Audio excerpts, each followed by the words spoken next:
Bienvenidos cinéfilos y seriéfilas a un nuevo vídeo aquí en vuestro canal. Hoy es viernes y toca estrenos de la semana. Esta sección donde repasamos los estrenos en cines de esta semana. Hay un poco de todo, desde cine independiente en Estados Unidos, pasando con clásicos franceses y terminando en Rusia. Venga, quédate que te lo cuento todo. ¡Vamos!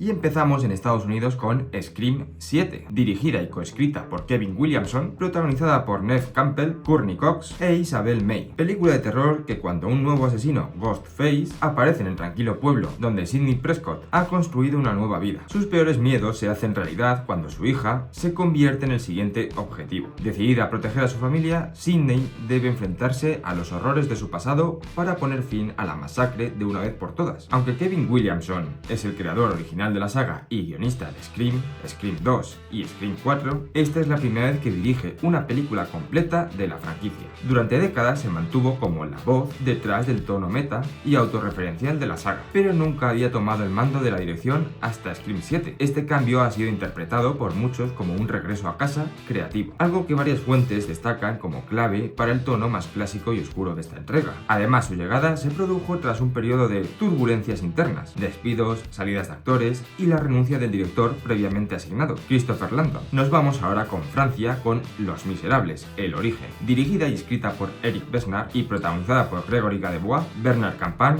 y Alexandra Lamy. Película dramática situada en 1815, donde Jean Valjean sale del presidio destrozado, rechazado por todos, vagando sin rumbo, encuentra refugio en casa de un clérigo, su hermana y su sirviente. Ante esta mano tendida, Jean Valjean vacila y, en esa noche suspendida, deberá elegir en quién quiere convertirse. Aunque la novela de Victor Hugo es monumental y suele adaptarse en versiones muy extensas, Eric Besnard decidió centrar la película únicamente en las primeras 150 páginas del libro, es decir, en el tramo previo en el que Jean Valjean se convierte en el personaje heroico que todos conocemos. Esto convierte a Los Miserables, El Origen, en una de las pocas adaptaciones que no intenta abarcar toda la obra, sino que se dedica a explorar con detalle el momento exacto en el que el protagonista empieza a transformarse como ser humano. Este enfoque más íntimo y contenido es una rareza dentro de las adaptaciones de Los Miserables, que suele apostar por la épica completa. Nos vamos hasta Japón con Scarlet, dirigida y escrita por Mamoru Hosoda, en el que las voces principales las pondrán Mana Ashida y Masaki Okada. Película de animación y aventuras donde una princesa medieval,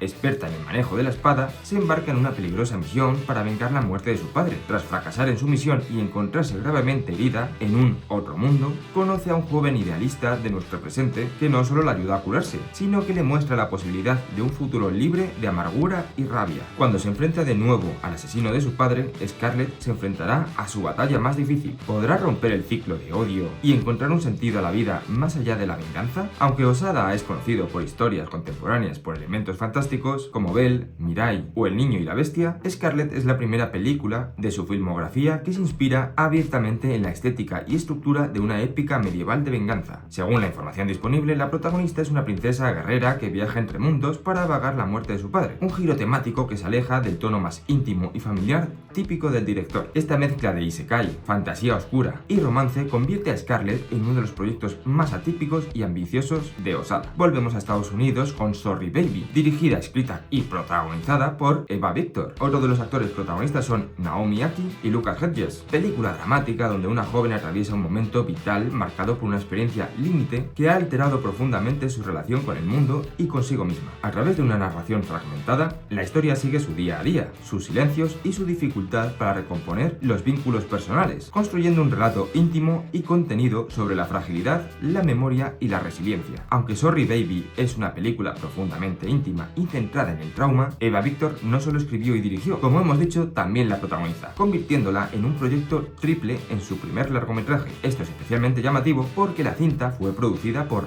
A24 y respaldada por nombres de peso como Barry Jenkins, algo poco común para un debut en el que la misma persona asume tantas funciones creativas. Además, la película ganó premios importantes incluso antes de su estreno comercial, como Mejor Guión en Sundance y Mejor Dirección Nobel, según la Asociación de Críticos Norteamericanos, consolidando a Eva Victor como una de las voces emergentes más fuertes del cine independiente. Ahora nos vamos hasta España con Islas, dirigida y escrita por Marina Sereseski y protagonizada por Ana Belén, Manuel Vega y Eva Lorac. Película dramática dramática donde en el otrora majestuoso y esplendoroso Hotel Paradise, un enorme hospedaje que vivió un pasado glorioso y de opulencia, ahora venido a menos, decadente y anticuado, y del que ya solo queda el recuerdo. Mientras sus escasos empleados y clientes conviven envueltos por una apatía y desengaño profundos, el pasado y el futuro de sus dos protagonistas se funde en esa realidad alternativa que ofrece el todo incluido del Hotel Paradise. Aunque la historia transcurre en el decadente Hotel Paradise, un espacio casi fantasmal donde los personajes viven entre recuerdos y rutinas, el rodaje se llevó a cabo íntegramente en Puerto de la Cruz,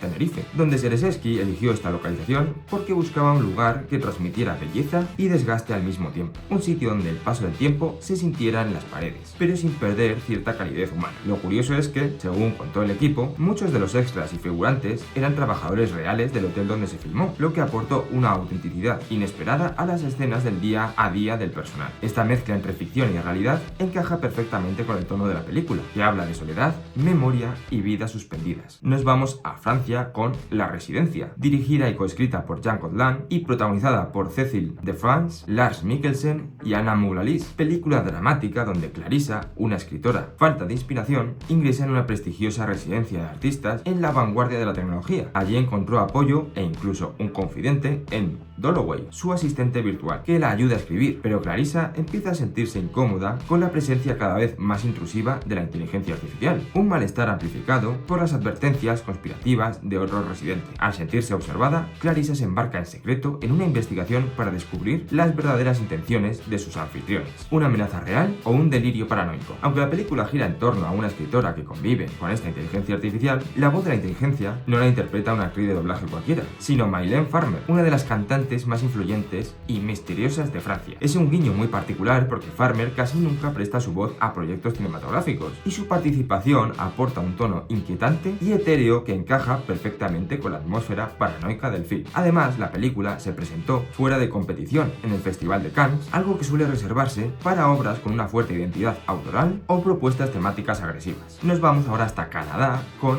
Hasta la montaña, dirigida y escrita por Sophie Delaspée y protagonizada por Félix Antoine Duval, Solène Rigaud y Julian Londe. Película dramática donde, tras un problema de salud, Matías, un publicista de Montreal, abandona su vida en Canadá para reinventarse como pastor de ovejas en los Alpes franceses. Tras un comienzo difícil, se une Elise, una funcionaria tentada por sus historias de vida pastoril, y juntos se comprometen a pasar un verano en la ladera de la montaña, los dos solos, y un border collie y 800 ovejas. Durante el rodaje en los Alpes franceses, el equipo fue testigo del nacimiento real de un cordero, un momento completamente inesperado que Delaspée decidió filmar tal cual ocurrió. La directora explicó que tenían permiso de los pastores para grabar si surgía algo especial, y este acontecimiento terminó convirtiéndose en una de las escenas más auténticas y emotivas de la película. Este tipo de decisiones encaja con el enfoque naturalista de Delaspée, que buscaba capturar la vida pastoril sin artificios, dejando que la realidad se colara en la ficción. Pasamos ahora a Australia con Epic, es decir, Elvis Presley in Concert. Dirigido por Baz Luhrmann, es un documental que rescata la figura del gran Elvis Presley, con imágenes de archivo y grabaciones nunca vistas del rey del rock. Para crear el documental, el equipo de Luhrmann rescató 68 cajas de material perdido que llevaban más de 50 años almacenadas en una mina de sal subterránea en Kansas. Dentro encontraron 59 horas de metraje profesional inédito, incluyendo conciertos completos, ensayos y material detrás de cámaras que jamás había visto la luz. Este hallazgo permitió que la película funcionara como la gira mundial que Elvis nunca pudo realizar en vida, construida íntegramente a partir de imágenes auténticas recuperadas del archivo. Volvemos a Francia con Orwell, 2 más 2 igual a 5. Dirigida por Raoul Peck, es un documental ambientado en 1949, donde George Orwell termina la que será su última pero más importante novela, 1984. Los últimos meses de Orwell y sus obras visionarias muestran las raíces de los conceptos vitales e inquietantes que reveló al mundo en su obra maestra distópica: Doble pensar, Crimen de pensamiento, Neolengua, El espectro omnipresente del gran hermano, verdades sociopolíticas inquietantes que resuenan cada vez con más fuerza hoy en día. Durante la investigación para la película, Peck no solo recurrió a los textos de 1984, sino también a los diarios y cartas personales de George Orwell, materiales que rara vez se utilizan de forma tan central personal en documentales sobre el autor. Con ellos construye una especie de diálogo póstumo en el que Orwell comenta desde su propia escritura íntima los fenómenos políticos del siglo XXI. Esto convierte el documental en algo más que un análisis de 1984. Es una lectura contemporánea hecha con la voz del propio Orwell, entrelazada con imágenes del siglo pasado y del presente para mostrar cómo conceptos como neolengua, doble pensar o gran hermano siguen vigentes hoy en día. Nos vamos hasta Brasil con Manas, dirigida y coescrita por Mariana Brennan Fortes y protagonizada por Jamil Correa, Fátima Macedo y Rómulo Braga. Es una película dramática ambientada en la isla de Marajó, en la selva amazónica, donde Maciel vive a orillas del río con su padre, su madre y sus 3 hermanos. Impulsada por las palabras de su madre, idolatra a su hermana mayor, que supuestamente escapó de su realidad encontrando un buen hombre en las barcazas que surcan la región. A medida que esta madura, sus visiones idealizadas se hacen añicos, dejándola atrapada entre 2 entornos abusivos. Cada vez más preocupada por su hermana pequeña y por el sombrío futuro que vislumbra, decide enfrentarse al sistema opresivo que controla a su familia y a las mujeres de su comunidad. Para construir la atmósfera sensorial y casi ritualista de Manas, Fortis pidió a su equipo que grabaran sonidos reales de respiración, pasos y fricción de piel durante los ensayos físicos de las actrices, antes incluso de rodar una sola escena. Estos audios crudos, sin limpiar, se integraron después en la mezcla final, de modo que el sonido del cuerpo humano se convirtió en un elemento narrativo central, casi como si fuera un personaje más. La directora explicó que quería que el público sintiera la película antes de entenderla, y por eso el diseño sonoro se trabajó incluso antes que la puesta en cámara. Y terminamos en Rusia con Chirp, el investigador de Honey Hills, dirigida y coescrita por Grigory Bosakin y protagonizada por Evelina Bledans, Ivan Chaban y Miroslava Karpovich. Es una película de animación donde los habitantes de Honey Hills se preparan para el Día de la Ciudad, en el que se exhibe la legendaria colmena dorada, el amuleto de la suerte del lugar. Pero justo antes de la fiesta, la reliquia desaparece y todos culpan a Chirp, una inquieta ardilla que trabaja como asistente de la detective Sophie. Junto a sus amigos, Chirp deberá resolver el misterio, encontrar al verdadero ladrón y devolver la paz al valle. Para crear la voz original de Chirp, el pequeño detective protagonista, Bosakin, hizo algo muy poco habitual. Grabó sonidos reales de aves urbanas de Moscú y los mezcló con la voz del actor que interpreta al personaje. El objetivo era que Chirp sonara un poco humano, pero todavía claramente como animal. El resultado es una voz híbrida que cambia ligeramente según el estado emocional del personaje, porque el equipo utilizó diferentes especies de animales para distintos momentos, unos para escenas cómicas, otros para momentos más tensos y otro para los más emotivos. Es un detalle minúsculo, pero añade una textura sonora muy particular al personaje. Y bueno, pues hasta aquí los estrenos de esta semana. Dejadme en los comentarios si alguna os ha convencido o si ya teníais pensado ver alguna de estas. Yo personalmente me quedo con la del cine independiente de Sorry Baby, ya que Eva Victor se encarga prácticamente de todo en la película y me produce bastante interés. Así que nada, si os ha gustado este vídeo, dejad vuestro me gusta y no olvidéis suscribiros para no perderos ningún tipo de vídeo como este. Yo soy Pablo Torresano y esto ha sido el Fotograma Clave. ¡Chao, chao!